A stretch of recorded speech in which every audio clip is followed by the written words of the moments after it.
उम्मीद करता हूँ आप सब लोग बिल्कुल खैर आफियत से होंगे। न्यूज़ विद अली उस्मानी में आप सब लोगों को खुश आमदीद कहता हूँ। आज जिस टॉपिक पर हम लोग बातचीत करेंगे वो टॉपिक है, रिसेंटली अमेरिका ने अपनी नेशनल डिफेंस स्ट्रेटजी लॉन्च की है और उसके डॉक्यूमेंट्स जो हैं वो अमेरिका का जो डिपार्टमेंट ऑफ डिफेंस है उसकी वेबसाइट पर भी अवेलेबल है। और इस टाइम दुनिया के जो मेजर क्रेडिबल मीडिया आउटलेट्स हैं वहाँ पर जो एनालिसिस्ट हैं या जियोपॉलिटिकल एप्लीकेशंस को देखते हैं वो इस सारे मामले पर बात करें कि जो अमेरिका की नई सिक्योरिटी स्ट्रेटजी है, डिफेंस स्ट्रेटजी है, इसको अमेरिका कैसे देखता है। आपको याद होगा अब से तकरीबन 2 महीने पहले नवंबर के महीने में अमेरिका ने एक अपनी national security strategy NSS 2025 launch की थी, जिसमें अमेरिका ने जनरली बताया था कि अमेरिका दुनिया को आने वाले टाइम पे कैसे देखता है, अमेरिका की स्ट्रेटजी दुनिया को लेके कैसी होगी। लेकिन जो ये वाली स्ट्रेटजी या डिफेंस आउटलुक अमेरिका ने 2026 की अनाउंस की है, इससे प्रॉपरली ये अंदाजा हो गया है कि अमेरिका की जो मेजर प्रायोरिटीज हैं, जो मेजर फर्स्ट 6 जो अमेरिका की प्रायोरिटीज हैं उसमें कौन कौन सी अहम चीजें आती हैं और यूरोप, रशिया, चाइना को लेके अमेरिका कैसे सोचता है, मिडिल ईस्ट को देख के अमेरिका कैसे सोचता है। बट वीडियो शुरू करने से पहले मैं आप लोगों से गुजारिश करूंगा कि काइंडली हमारे चैनल को सब्सक्राइब कीजिएगा, बेल आइकन को दबाइएगा, क्योंकि हर जियो पॉलिटिक्स को लेके हम वीडियोस बनाते हैं और आप लोगों के साथ इस सारे मामलात को शेयर करते हैं। तो अमेरिका की जो रिसेंटली जो डिफेंस स्ट्रेटजी आई है, जिसको पीट हेग्सेट लीड कर रहे हैं, डोनाल्ड ट्रंप साहब के उस डॉक्यूमेंट्स पे साइन है ऑब्वियसली क्योंकि अमेरिका के वो सदर हैं।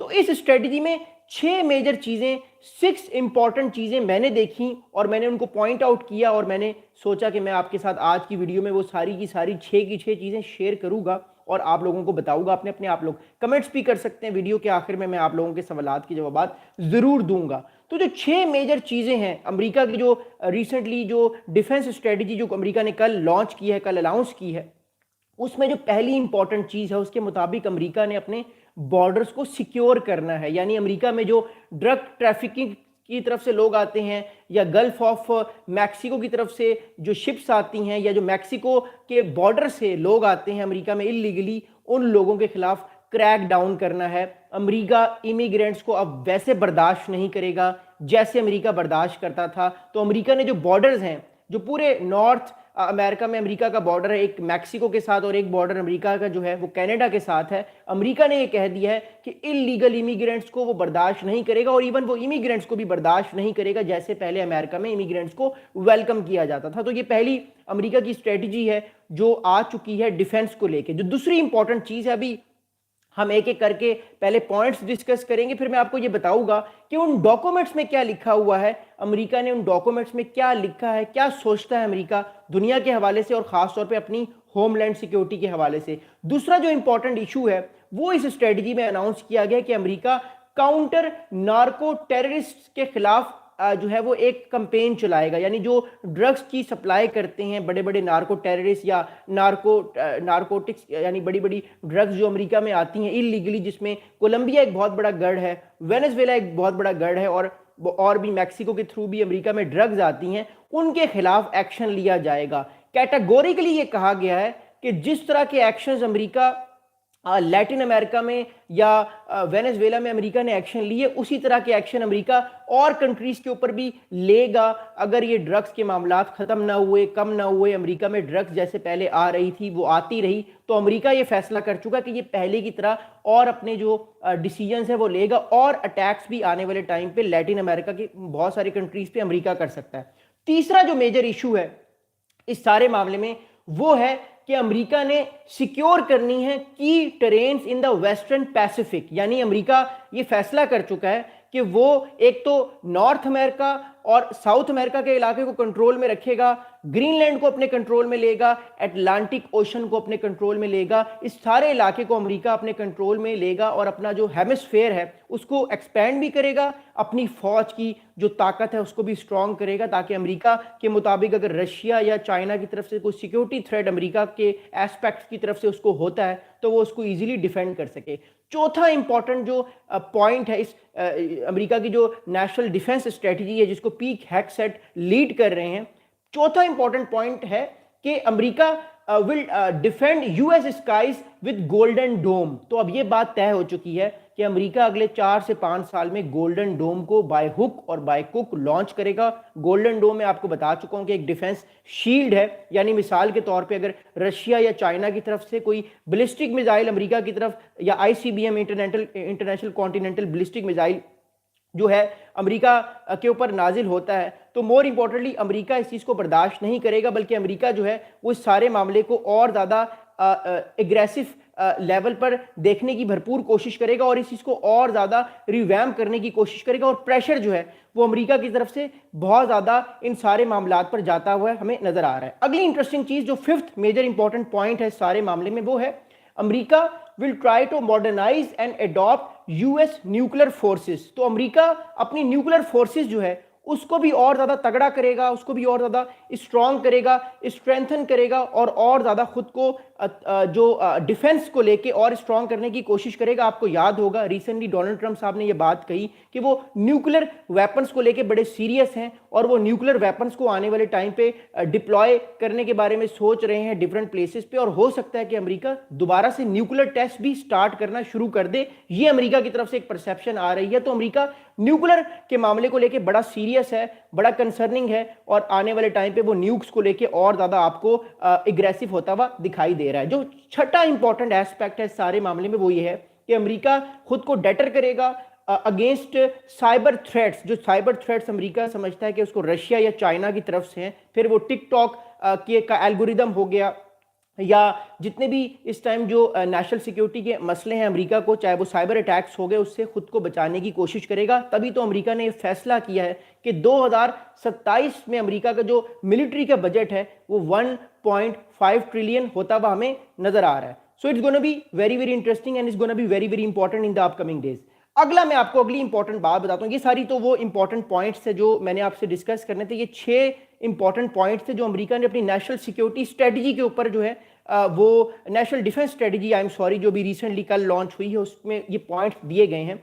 मैं आप लोगों को बड़ा इंटरेस्टिंगली कुछ इंपॉर्टेंट डॉक्यूमेंट्स पढ़ के सुनाना चाहता हूं, कुछ इंपॉर्टेंट डॉक्यूमेंट्स सुनाना चाहता हूं और फिर मैं अगली बात आपसे करूंगा। अब बात ये है कि अमेरिका ने जब ये डॉक्यूमेंट्स अगर आप पढ़ेंगे, मैं थोड़ी देर बाद इन डॉक्यूमेंट्स को अपनी जो डिस्क्रिप्शन है उसमें उसका लिंक भी दे दूंगा। इन डॉक्यूमेंट्स में खास तौर पे ये लिखा गया शुरुआत में ही कि for too long the US government neglected even rejected putting Americans and their concrete interest first.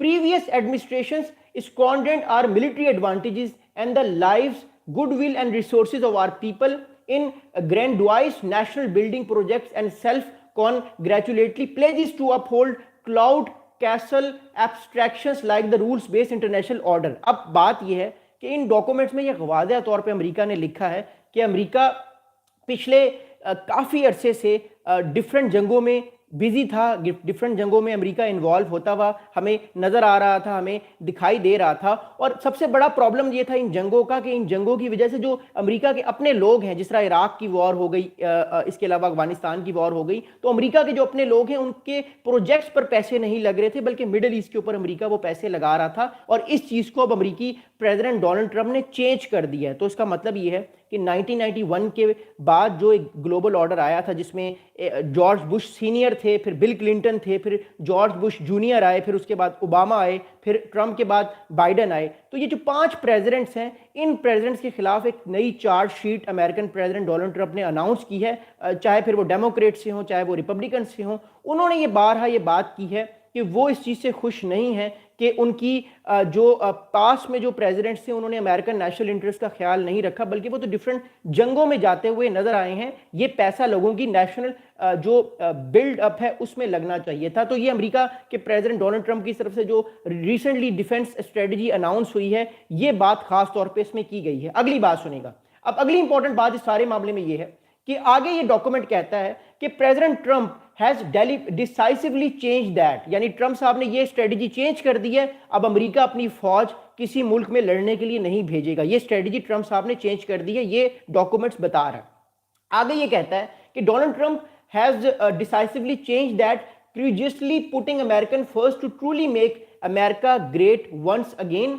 And under his leadership, under President Trump leadership, the United States has the world's strongest, most lethal and most capable military, indeed the most powerful military that this world has ever seen. तो बात ये की जा रही है इस document के हिसाब से कि अमेरिकन प्रेसिडेंट डोनाल्ड ट्रंप जो हैं उनके आने के बाद अमेरिका ने अपनी स्ट्रेटजी बदल दी है, अमेरिका ने अपनी स्ट्रेटजी चेंज कर दी है। अब अमेरिका किसी दुनिया की और जंगों में इन्वॉल्व नहीं होगा। लेकिन दूसरी तरफ ये कहा जा रहा है कि अमेरिका अपनी मिलिट्री को स्ट्रांग करेगा, डिफेंस को स्ट्रांग करेगा, अपने बजट को इंक्रीज करेगा। तो अगर हम एनालिसिस करें पिछले एक साल का ट्रंप साहब की स्ट्रेटजी का, तो एक बात तो हमें नजर आती है कि वो अपनी फौज को डायरेक्टली किसी मुल्क के अंदर इन्वेजन के लिए भेजना नहीं चाहते, क्योंकि फिर वो फॉरएवर वॉर्स हो जाती हैं। आपको याद होगा सीरिया में क्या हुआ, लीबिया में क्या हुआ, फिर उससे पहले इराक में क्या हुआ, और अफगानिस्तान में अमेरिका 15-15, 10-10 साल बिजी रहा। अब वेनेजुएला में जो मॉडल अमेरिका ने अपनाया है, अमेरिका ये डिसाइड कर चुका है कि अब इसी तरह का मॉडल वो अपनाएगा। वो अपनी फौज परमानेंटली किसी मुल्क में नहीं भेजेगा, वो अपना मकसद जो है वो अचीव करने के बाद अपनी फौज को पीछे पुश बैक करेगा, और वो रिजीम चेंज तो करेगा लेकिन वैसी रिजीम चेंज नहीं करेगा कि जिससे उसको अपनी फौज को परमानेंटली उस इलाके में बिठाना पड़े, क्योंकि अमेरिका की अब नेशनल जो स्ट्रेटजी है वो अब हमें चेंज होती हुई नजर आ रही है। अगली बात सुनिएगा, वो क्या?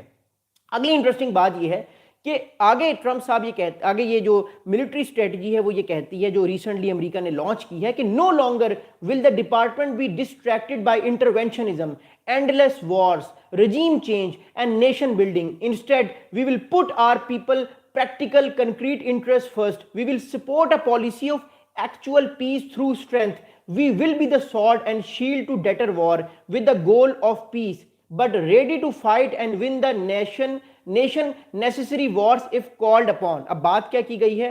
ट्रंप साहब की तरफ से ये स्टेटमेंट दी गई है और ये बात की गई है कि अमेरिका अब दुनिया के जंगों में नहीं घुसेगा, इंटरवेंशनिज्म अमेरिका नहीं करेगा। अमेरिका ने डिसाइड कर लिया कि वो रिजीम चेंज नहीं करेगा, लेकिन अमेरिका ने ये डिसाइड नहीं किया कि वो रिजीम चेंज नहीं करेगा तो फिर क्या करेगा। हमारे सामने ये बात अब आ चुकी है कि अमेरिका आज भी रिजीम चेंज तो करेगा, लेकिन रिजीम चेंज करने का तरीका उसने बदल दिया है। जिस तरह आपको याद होगा कि पहले अमेरिका जब रिजीम चेंज करता था तो पूरी अपनी फौज भेजता था, वहाँ पे इंस्टीट्यूशंस को बिल्डअप करने की कोशिश करता था, नेशंस को बिल्डअप करने की कोशिश करता था, जैसे इराक और अफगानिस्तान में हुआ या फिर पानामा में अमेरिका ने किया। अमेरिका अब ऐसा नहीं करेगा, अमेरिका अपनी मर्जी के लोगों को इंस्टॉल करेगा उसी हुकूमत से, और रिजीम को ऐसे चेंज करेगा कि इदारे कोलैप्स ना हो, क्योंकि इराक का जो एक्सपीरियंस है अमेरिका का वो अच्छा नहीं रहा, क्योंकि जब इदारे कोलैप्स हो जाते हैं, मैं ये बार बार कहता हूँ, तो फिर पूरे मुल्क में एक सिविल वॉर की सूरत हाल होती है। डिफरेंट ग्रुप्स जो हैं वो हथियार उठा लेते हैं और फिर जंग जो है वो ख़त्म नहीं होती। तो ये बात अमेरिका ने अपने जो लेटेस्ट डॉक्यूमेंट्स हैं उसमें कह दी है, खुलेआम ये बता दिया है कि हम आपकी जंगों में नहीं आएंगे, हम आपको सपोर्ट नहीं करेंगे, जंग अपनी आप लोग खुद लड़ें, लेकिन हम रजीम भी चेंज नहीं करेंगे। लेकिन नया मॉडल अमेरिका ने अपना लिया कि वो रजीम जब भी चेंज करेगा तो उसी रजीम में से ही उसी के एलाई प्रीवियसली जो है वो जो है वहाँ पे उनको इम्पोज करेगा। जैसे आपने वेनेजुएला में देखा कि जब निकोलस मदुरो साहब को फारिग किया गया, उनको किडनैप किया गया, तो फौरन से हमने देखा कि जो उनकी वाइस प्रेसिडेंट थी डेल्सी रोड्रिगेज, उनको पावर में ले आया गया। और बाद में हमें ये बात पता चल रही है कि डेल्सी रोड्रिगेज और जो डिफेंस मिनिस्टर थे वो कोवर्टली बात कर रहे थे ट्रंप साहब और उनकी एडमिनिस्ट्रेशन से, और उनको यकीन दिला रहे थे कि सर हम आपके साथ हैं, जो आपने करना करें, हमारी तरफ से एक गोली भी नहीं चलेगी। अच्छा, अब अगली बात सुनिएगा। अब चाइना की को लेके बात आ गई है, क्योंकि अमेरिका चाइना को एक अपने लिए एक थ्रेट तो समझता है, एक चैलेंजर भी समझता है। अमेरिका को चाइना से इस टाइम दो थ्रेट हैं, या दो मेजर अमेरिका चाइना से चैलेंजेस का सामना अमेरिका को लगता है कि वो कर रहा है। एक तो ये है कि चाइना कोई बहुत बड़ा अमेरिका में साइबर अटैक लॉन्च कर सकता है, टिकटॉक या डिफरेंट जो एप्लीकेशन हैं उनके थ्रू अपनी मर्जी के एल्गोरिदम्स इंडक्ट कर सकता है अमेरिकी जो लोग यूज़ करें, हज़ारों लाखों करोड़ों लोग इस्तेमाल करते हैं टिकटॉक, तो उससे अमेरिका का जो सोशल एटमॉस्फेयर है वो ख़राब हो सकता है, एल्गोरिदम चाइना के फेवर में जा सकता है, जिससे आपको पता है आजकल सोशल मीडिया में फेक न्यूज़ बहुत ज़्यादा है, तो उससे हालात ख़राब हो सकते हैं। दूसरी इंटरेस्टिंग बात यह है, अमेरिका चाइना को लेकर परेशान है कि चाइना जो है वो इंडियन ओशन या पैसिफिक ओशन में अपनी मिलिट्री स्ट्रेंथ को बढ़ा के अमेरिका के जो एलाइज हैं उनके खिलाफ कोई कदम ले सकता है। तो अमेरिका ने अपनी स्ट्रेटजी में चाइना को लेकर खास तौर पे क्या बात की, सुनिएगा। अमेरिका के पीट हेग्सेट ने on the behalf of Donald Trump statement ये दिया कि we will defend the homeland and ensure that our interest in the western hemispheres are protected. We will deter China in the Indo-Pacific through strength, not confrontation. We will increase burden sharing with allies and partners around the world, and we will rebuild the US defense industrial base as part of the president's once in countries revival of American industry. अब 3 बातें की गई हैं। एक तो उन्होंने कहा कि हम अपने वेस्टर्न हेमिस्फीयर में किसी को आने नहीं देंगे, कोई नहीं आ पाएगा हमारे इलाके में। और आगे उन्होंने कहा कि हम डेटर करेंगे चाइना को कि चाइना इतना तगड़ा ना हो जाए वेस्टर्न पैसिफिक में या इंडो पैसिफिक में, ताकि कल को चाइना अपनी मिलिट्री को और इंक्रीज करे और ज्यादा से ज्यादा अड्डे बनाने की वहां पे मिलिट्री की कोशिश करे। मैं आप लोगों को एक पहले मैप दिखाना चाहता हूं, उसके बाद मैं अगली बात आपको बताऊंगा कि अमेरिका की बेसिकली जो स्ट्रेटजी है, इस स्ट्रेटजी में चाइना अभी तक उसकी स्ट्रेटजी से नहीं निकला। बहुत सारे ये लोग बार बार ये बात करते हैं कि अमेरिका तो अब दुनिया के मामलात से दूर हो चुका है। ऐसा नहीं है, अमेरिका का तरीका अब डिफरेंट हो चुका है। चाइना को अमेरिका आज भी अपने लिए बहुत बड़ा थ्रेट समझता है। अगर अमेरिका के आप पर्सपेक्टिव से इस बात को समझे, मैं आपको एक मैप दिखा रहा हूं और बताना चाहता हूं कि बेसिकली अमेरिका की स्ट्रेटजी सारे मामले को लेकर हमें किस तरफ दिखाई हुई नजर आती है। So you have to see it, okay, we are seeing the map. तो अब रिसेंटली जो डॉक्यूमेंट्स आए हैं, उन डॉक्यूमेंट्स के मुताबिक अमेरिका ये कह रहा है कि जो ये वाला इलाका है वेस्टर्न हेमिस्फीयर, ये सारा जो इलाका है, इस सारे इलाके में मेरे अलावा कोई और जो है वो इन्फ्लुएंस अपना कायम नहीं करेगा, बल्कि ग्रीनलैंड भी अमेरिका चाहता है कि उसको मिल जाए। ये सारा इलाका जिसकी मैं अभी आपसे बात करूं, तो अमेरिका इस इलाके में तो किसी को आने नहीं देने वाला। आगे अमेरिका ये कहता है कि चाइना क्योंकि अब स्ट्रांग हो चुका है, लेकिन चाइना को डिटर करना बड़ा जरूरी है, रोकना बड़ा जरूरी है। और चाइना को अमेरिका कैसे रोक सकता है? ये जो आप पट्टी देख रहे हैं सेंट्रल एशिया से लेकर आप ये पट्टी देख रहे हैं जापान तक, सी ऑफ जापान तक, ये सारी पट्टी, यहां पे अमेरिका के एलाइज भी हैं, कुछ अमेरिका के एडवर्सरीज भी हैं, बट ज्यादा अमेरिका के एलाइज हैं। तो अमेरिका चाहता है कि चाइना को इससे आगे, इस पट्टी से आगे ना जाने दिया जाए। चाइना को वेस्टर्न हेमिस्फीयर या सॉरी जो वेस्टर्न पैसिफिक है या इंडियन ओशन है, इस इलाके में चाइना को इजीली जो है वो स्ट्रांग ना करने दिया जाए। बिकॉज चाइना अगर इंडो पैसिफिक में स्ट्रांग होता है तो फिर चाइना कल को अमेरिका का जो वेस्टर्न हेमिस्फीयर है यहां पर भी अपनी मिलिट्री बेसिस बना सकता है, फिर चाइना कैपेबिलिटी रखेगा। इसलिए अमेरिका अपने एलाइज को ये कहता है, चाहे फिर वो चाइना हो, जापान हो, साउथ कोरिया हो, इवन इंडिया हो, इन सबको वो कहता है कि आपने चाइना पर कड़ी नजर रखनी है, चाइना को आपने स्ट्रांग नहीं करना। बिकॉज अगर चाइना स्ट्रेंथफुल हो गया तो कल को चाइना मामलात को बहुत ज्यादा रीजन में खराब कर सकता है। ये अमेरिकन पर्सपेक्टिव है। So it's gonna be very very important in the upcoming days. So that's very important, इसलिए ये पॉइंट बताना और ये मैप दिखाना आपको बड़ा जरूरी था। आगे बात को सुनना बड़ा जरूरी। अब क्योंकि चाइना की हमने बात की है, तो अब हम बात करेंगे बाइडेन एडमिनिस्ट्रेशन की। तो ट्रंप साहब, आपको पता है जब भी कोई स्पीच होती है, इवन डेवोस कॉन्फ्रेंस में भी उन्होंने बाइडेन को बहुत ज्यादा एक तरह से नेगेटिविटी के तौर पे देखा, गुस्से का बहुत इजहार किया। जब हम जोई बाइडेन की बात करते हैं, इस चीज़ को अंडरस्टैंड करना और इस चीज़ को सोचना और समझना बड़ा ज़रूरी है हम सब लोगों के लिए कि जोई बाइडेन का रोल इस सारे मामले में हमें कैसा दिखता हुआ नजर आता है और डोनाल्ड ट्रंप साहब क्यों उनको हर अपनी पॉलिसी में एक गुस्से की नज़र से देखते हैं, एक बहुत ताबड़तोड़ हमला करने वाले की नज़र से देखते हैं। तो ट्रंप साहब की जो नई पॉलिसी आई है, नेशनल डिफेंस स्ट्रेटेजी नई आई है, इस डिफेंस स्ट्रेटेजी में क्या बात की गई है वो मैं आपको बताता हूं और यूक्रेन वॉर के हवाले से क्या बात की, सुनिएगा। आगे बात ये हुई है कि ये डॉक्यूमेंट कहता है कि meanwhile in Europe where President Trump has previously led NATO allies to begin taking their defenses seriously, the last administration effectively encouraged them to free ride, leaving the alliance unable to deter or respond effectively to Russian invasion of Ukraine। अब बात यह है कि ये statement ये कहता है कि डोनाल्ड ट्रंप साहब ने 2016 से लेकर 2020 तक जहां अपने नेटो एलाइज का साथ दिया, उनको स्ट्रांग किया, स्ट्रेंथफुल किया, वहीं जाके बाइडेन ने, यानी पिछली एडमिनिस्ट्रेशन ट्रंप से कौन सी थी, इससे पहले वाली, वो 2021 से 2025 तक की, वो प्रेसिडेंट बाइडेन की थी। तो उस एडमिनिस्ट्रेशन ने नेटो एलाइज को वीक किया, इसी वजह से रशिया ने यूक्रेन पे हमला किया। तो ट्रंप जो है वो इस टाइम ये सारी रशिया यूक्रेन वॉर का इस जो स्ट्रेटजी है उसका इल्जाम बाइडेन को कह रहे हैं। ट्रंप बार बार ये कहते हैं कि अगर मैं होता तो ये जंग कभी भी स्टार्ट ना होती, मेरे होने की वजह से रशिया रुका हुआ था, जो ही बाइडेन साहब आए रशिया ने जो है वो अटैक कर दिया यूक्रेन पे। तो ट्रंप बाइडेन को इस तरह ट्रीट करते हैं। अगली बात सुनेगा।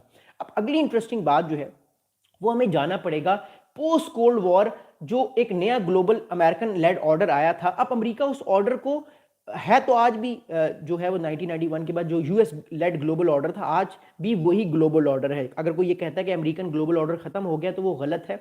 आज भी ग्लोबल ऑर्डर अमेरिका का ही है, लेकिन उसने उसकी फेसेस बदलनी है। पहले अमेरिका इंटरवेंशन करता था किसी मुल्क में और वो कहता था कि यहाँ पर डेमोक्रेसी नहीं है, यहाँ पे ह्यूमन राइट्स की वायलेशन है, हम इसको बेहतर करने के लिए इन्वेजन कर रहे हैं।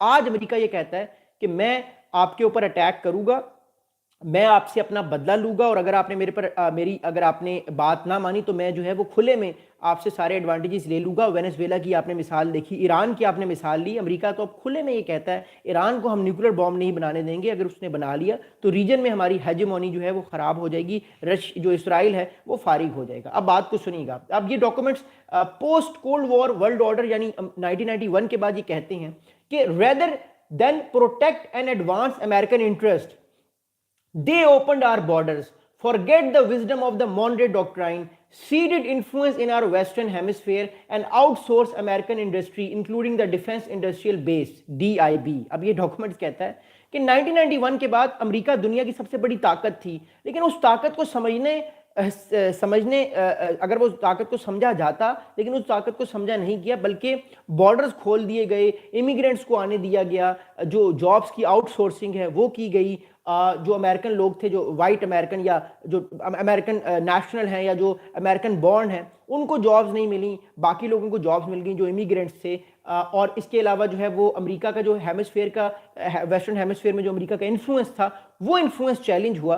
तो ये सारी चीज़ें जब हम देखते हैं, एक चीज़ हम लोगों को बड़े वाजिया तौर पे समझ आती है कि ट्रम्प साहब जो पुरानी पॉलिसीज थी, जो जॉर्ज बुश सीनियर 1991 में थे, उसके बाद बिल क्लिंटन आए 1999-2000 तक, फिर जॉर्ज डब्ल्यू बुश, फिर ओबामा साहब आए, उन सब प्रेसिडेंट की पॉलिसीज़ पर ये तनकीद कर रही है पॉलिसी कि आप लोगों की पॉलिसी सही नहीं थी, आप लोगों ने दुनिया के लिए क्यों अपने दरवाजे खोल दिए, क्यों दुनिया को आपने कहा कि आप अमेरिकन ड्रीम में आए और अपनी ज़िंदगी को बेहतर करें, आपको ऐसा नहीं करना चाहिए था। डोनाल्ड ट्रंप साहब जो है वो तनकीद का निशाना बना रहे हैं। इसमें रिपब्लिकन्स भी हैं, ऐसा नहीं है कि इसमें सिर्फ डेमोक्रेट्स हैं, रिपब्लिकन प्रेसिडेंट्स भी हैं, डेमोक्रेट्स दोनों हैं, दोनों को तनकीद का निशाना बनाया जा रहा है इस पॉलिसी के हवाले से, और गुस्से का इजहार किया जा रहा है कि अमेरिका ने क्यों दूसरे कंट्रीज़ की जंगों में हिस्सा लिया, हमें नहीं करना चाहिए था। लेकिन जो यूएस ग्लोबल लेड ऑर्डर, इसी वजह से जो कोल्ड वॉर में उसकी कामयाबी हुई थी कि अमेरिका ने ये कहा था कि हम दुनिया को एक ऐसा ग्लोबल ऑर्डर देंगे जहां पे रूल बेस्ड एलिमेंट्स होंगे, किसी कंट्री के साथ ज्यादती नहीं की जाएगी। ऑल्दो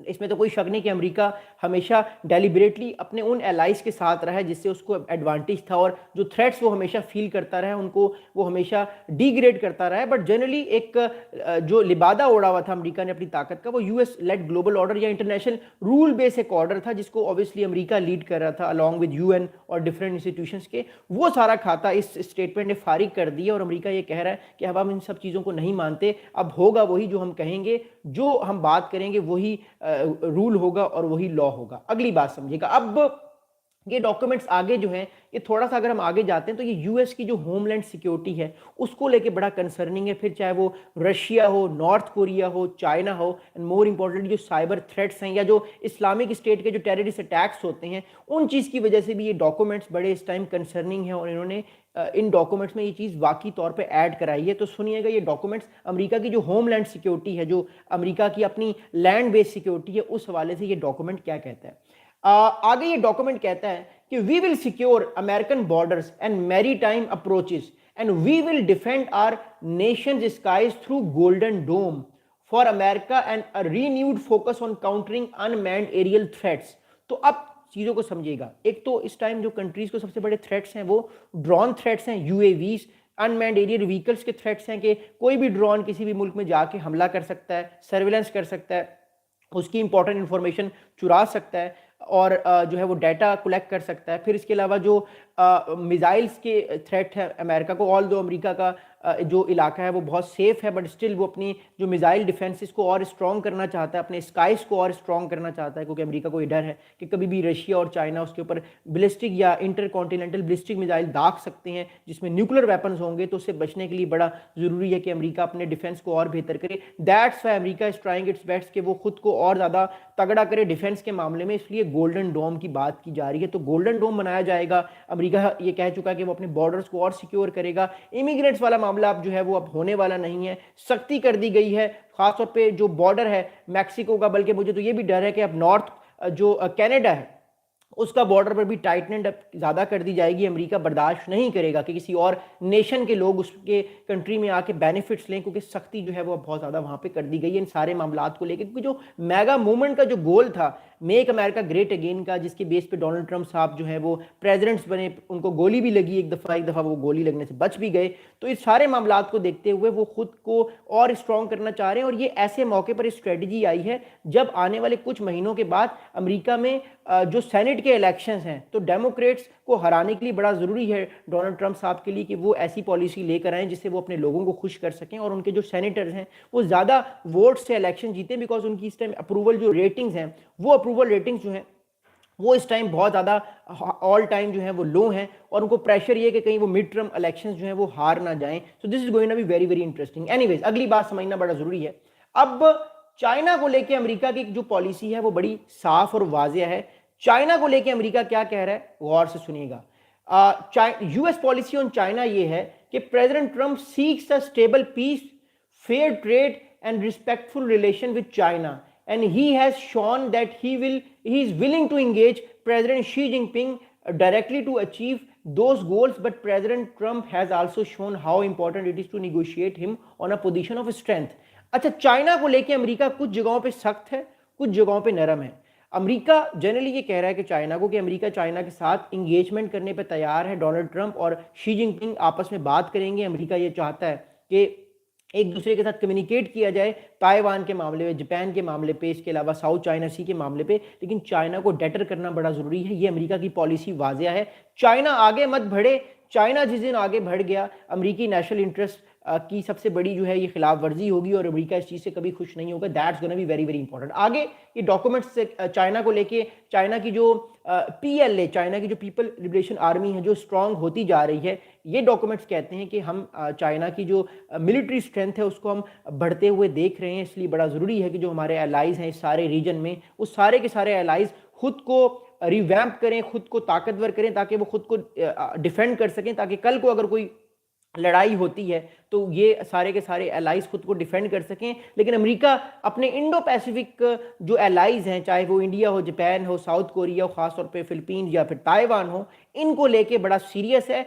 यूरोप को लेके अमेरिका ने कोई खातिर खा बात नहीं की कि वो अपने आप को खुद बचाएं, वो अमेरिका चाहता है। लेकिन जो अमेरिका के इंडो पैसिफिक अलाइंसेस हैं, खासतौर पे जो चाइना को कंटेनमेंट में अमेरिका के साथ इस टाइम खड़े हुए हैं शाना बशाना, अमेरिका चाहेगा कि वो लोग और स्ट्रांग हो ताकि चाइना को वो डिटर करें। रशिया को लेकर अमेरिका ने कोई इतने सख्त अल्फाज इस्तेमाल नहीं किए, मैं अभी रशिया की बात भी करता हूँ, बट चाइना को लेकर अमेरिका ने कहा है कि हमें डिटर करना पड़ेगा, चाइना को हमें रोकना पड़ेगा कि वो हम पे अटैक ना कर सके हमारे एलाइज पर। क्योंकि अमेरिकी बहुत सारे जो मिलिट्री एनालिस्ट हैं वो ये कहते हैं कि 2027 वो साल है जब चाइना ताइवान पर खाता खोल देगा, यानी हमला कर देगा। मैं नहीं समझता फिलहाल चाइना हमला करेगा, बट बहुत सारे अमेरिकी नेशनल सिक्योरिटी एनालिस्ट या जो इवन मिलिट्री ऑफिशियल जो हैं वो भी ये समझते हैं कि 2027 विल बी द ईयर जब चाइना जो है वो ताइवान पर अपना खाता खोल देगा। खैर, एनीवेज, मूविंग फॉरवर्ड, अब अगली बात करते हैं। अब आगे इंपॉर्टेंट बात ये है बर्डन शेयरिंग की। अमेरिका अपने एलाइज को ये कह रहा है कि आपने